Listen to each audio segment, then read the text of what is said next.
Although they're quite close in terms of policy, Donald Trump and Ted Cruz are squabbling more than ever over which of them would be the best candidate. We've all seen at home when Washington politicians say about an illegal or unconstitutional program, well, it'll have to end someday, not immediately, but someday in the future.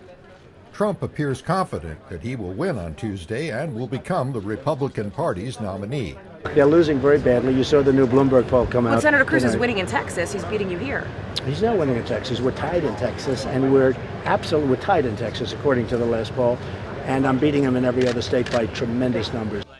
Some polls show Cruz with a wide lead in Texas and a slight lead in the neighboring state of Arkansas, but Trump is ahead elsewhere. Cruz has spent years developing the support of Christian evangelicals and the fiscal conservatives in the Tea Party movement, like Bill O'Sullivan, treasurer of the Texas Patriots PAC, who thinks voters here will stand by Cruz. They're Texans. They know Ted's from Texas.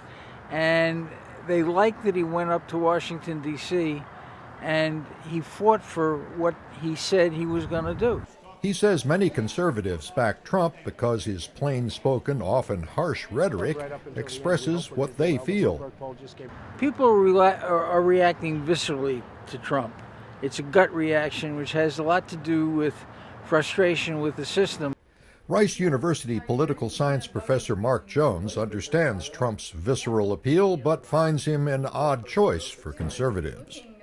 His position is closer to that of a Democrat than any of the other major Republican candidates in terms of his past support for something akin to Obamacare, his more protectionist economic policy. But Jones says many voters are not bound by ideology. Some people who tell pollsters they like Trump say they also like Democratic presidential hopeful Bernie Sanders, who's far to the left of Trump. People, perhaps for different reasons, are upset with the status quo. And what both Sanders and Trump are promising is to shake up the status quo. While a big Trump win on Tuesday would boost him and derail Cruz, Florida Senator Marco Rubio is expected to do well enough to carry on, seeking support from voters who had backed other candidates and now see him as the only alternative to Trump. Greg Flakus, VOA News, Houston.